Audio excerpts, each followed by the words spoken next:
नमो पंकजनाभाय। नमो पंकजमालिने। नमो पंकजनेत्राय। नमस्ते पंकजांग्रये। ग्रंथराज श्रीमद्भागवत महापुराण की जय। श्रील प्रभुपाद गुरु महाराज की जय। अनंत कोटि वैष्णव वृंद की जय। नामाचार्य श्री हरिदास ठाकुर की जय। राधा कृष्ण गोपीनाथ श्याम कुंड राधा कुंड गोपी की जय। गंगा यमुना माई की जय। श्री धाम वृंदावन धाम की जय। मायापुर नवदेव धाम की जय। अयोध्यापुरी द्वारिकापुरी धाम की जय। पुरुषोत्तम क्षेत्र श्री जगन्नाथपुरी धाम की जय। बद्रिकाश्रम धाम की जय। तो आप सभी भक्तों का स्वागत है श्रीमद् भागवत महापुराण सुबह की कक्षा में। तो इस श्रीमद् भागवत महापुराण का हम लोग दूसरा स्कंद पढ़ रहे हैं और दूसरे स्कंद का अध्याय संख्या 5 जिसका नाम है समस्त कारणों के कारण, और इसका श्लोक संख्या हम लोग पढ़ रहे हैं 6 7 श्लोक संख्या 7, जो किस प्रकार से सौभवान चरद घोरम यत्तपः सुसमाहितः तेन खेदयसे नस्त्वं पराशंकां च यच्छसि। सौभवान चरद घोरम यत्तपः सुसमाहितः तेन खेदयसे नस्त्वं पराशंकां च यच्छसि। सौभवान चरद घोरम यत्तपः सुसमाहितः तेन खेदयसे नस्त्वं पराशंकां च यच्छसि। हरे कृष्ण। हरे कृष्ण। स भवानचरद्घोरं यत्तपसु समाहितः तेन खेदयसेन त्वं पराशंका च यच्छसि। हरे कृष्ण। हरिवाल। स भवानचरघोरं यत्तपसु समाहितः तेन खेदयसेन पराशंकं च यच्छसि। तो हम लोगों ने कल देखा पिछले श्लोक में कि जिस तरह से मकड़ी अपने जाल को बनाती है बिना किसी दूसरे की सहायता से, है ना, उसी प्रकार ब्रह्मा जी को नारद जी कह रहे हैं आप भी बिना किसी की सहायता से इस समस्त प्राणी को, समस्त सृष्टि को क्रिएट करते हैं, इसका सृजन करते हैं, है ना। फिर कहा किसी विशेष वस्तु, चाहे वो श्रेष्ठ हो, चाहे हमसे छोटी हो या हमारे बराबर हो, वो नित्य हो या फिर वो थोड़ी देर के लिए हो, क्षणिक हो, इनके नामों, लक्षणों तथा गुणों से हम जो भी समझ पाते हैं वो आपके अतिरिक्त अन्य किसी स्रोत के द्वारा सृजित नहीं होती, क्योंकि आप इतने महान हैं। तो प्रभु कह रहे हैं नारद जी कि भाई सब जो भी हमें दुनिया में आंखों से दिख रहा है, हमसे गलत, हमसे बेकार, हमसे अच्छा, हमारे बराबर, है ना, ये सब आपने ही बनाया है, ब्रह्मा जी को कह रहे हैं। और आगे कह रहे हैं आज के श्लोक में सौभवान चरद घोरम यत्तपः सुसमाहिता तेन खेदयसे नस्त्वं पराशंकां च यच्छसि।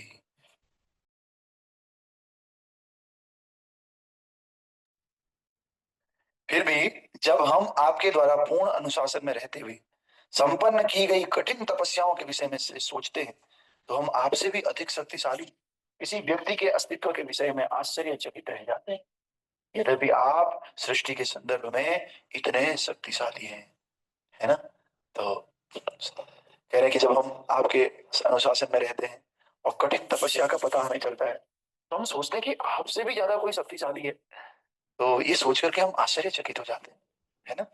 तो तात्पर्य भाई अर्चनीय, वंदनीय, प्रातः स्मरणीय जगत गुरु श्रील प्रभुपाद जी द्वारा। श्रील प्रभुपाद की जय। प्रभुपाद बताते हैं तात्पर्य में, नारद मुनि के चरण चिन्हों का अनुसरण करते हुए मनुष्य को चाहिए कि वो अंधे की तरह गुरु को साक्षात ईश्वर न मान ले, है ना।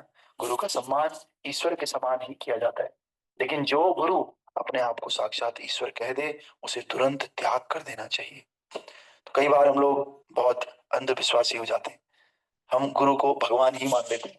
ऐसा नहीं है, गुरु भगवान के समान सम्मान उसको दिया जाता है, लेकिन ऐसा नहीं कि गुरु भगवान हो।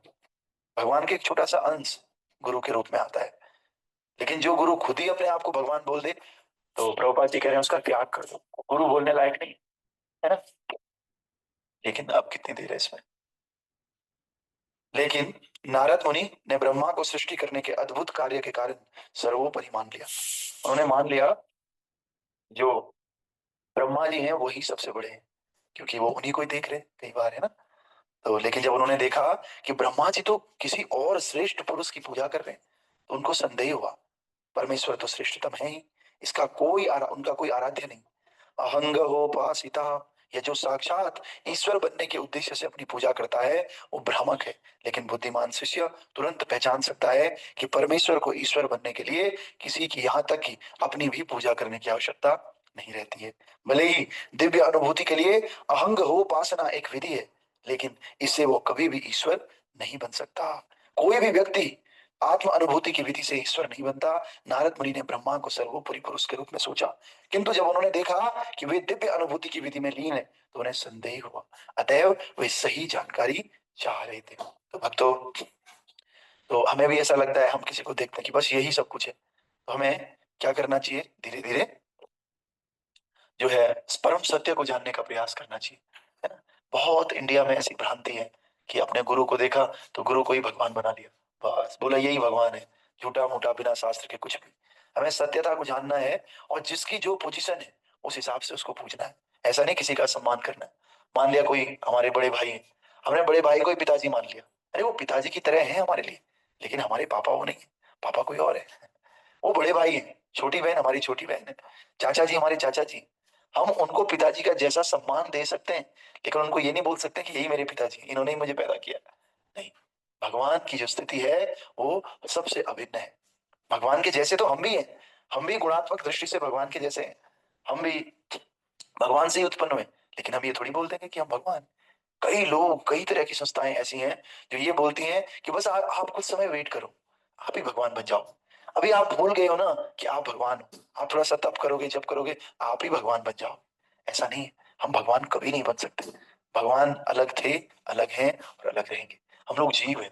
हाँ, हम भगवान की सेवा करके शुद्ध होकर के भगवान के धाम को जा सकते हैं, भगवान के साथ नित्य निवास कर सकते हैं, जन्म मृत्यु जरा व्याधि इन सब चक्रों से उठ सकते हैं।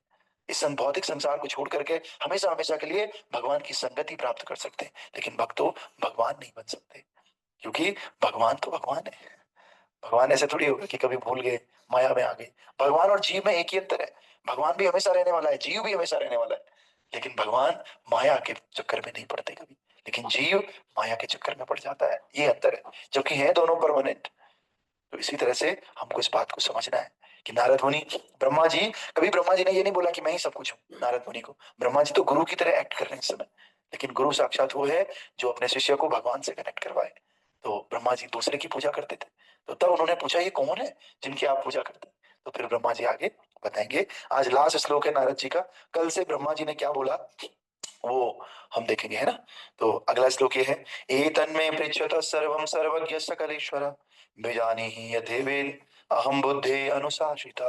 हे पिताजी, आप सब कुछ जानने वाले हैं और आप सबके नियंता हैं, अतएव मैंने आपसे जितने सारे प्रश्न किए हैं उन्हें कृपा करके समझाइए। तो ब्रह्मा जी को नारद जी पिताजी कह रहे हैं, पिताजी कह करके संबोधित कर रहे हैं।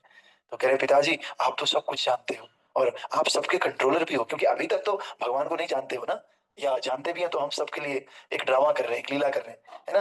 कि मैंने आपसे जितने सारे प्रश्न किए हैं उन्हें कृपा करके मुझे बताइए, जिससे मैं आपके शिष्य के रूप में उन्हें समझ सकूं। इसी प्रकार हम लोगों को भी गुरु से प्रश्न पूछने चाहिए और विनीत भाव से, विनम्र होकर के गुरु से प्रार्थना करनी चाहिए, गुरु जी मेरे ये सारे प्रश्न हैं, आप कृपा करके इनका उत्तर दीजिए प्लीज, है ना। तो तात्पर्य बाह्य अर्चनीय वंदनीय प्रातः स्मरणीय जगत श्री प्रभुपाद जी श्री प्रभुपाद की जय।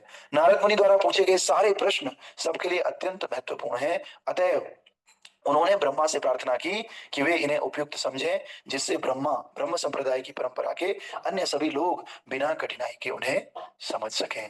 तो ग्रंथराज श्रीमद् भागवत महापुराण की जय। तो आज जो नारद जी और ब्रह्मा जी का संवाद है उसमें नारद जी के प्रश्न सारे कंप्लीट हो गए। 8 प्रश्न नारद जी ने पूछे ब्रह्मा जी से, है ना। अब कल हम देखेंगे ब्रह्मो उवाचो, ब्रह्मा जी बोलते हैं, ब्रह्मा जी बोलना शुरू करेंगे बहुत सारे श्लोकों में और भगवान का वर्णन करेंगे। और आप लोग सोचोगे, आप भी बोलोगे यार भागवतम में ये लिखा हुआ है, भागवतम में वास्तव में इस तरह से भगवान का वर्णन है, हमने तो कभी सुना नहीं था। तो इसीलिए ये हमारी मुहिम है कि आप सब लोग अपने आप ही पढ़ करके अपने शास्त्रों से जुड़िए। किसी पे भरोसा नहीं करना चाहिए, है ना। खुद पढ़ना चाहिए, खुद देखना चाहिए, दूसरों पे भरोसा हम लोग कर लेते हैं।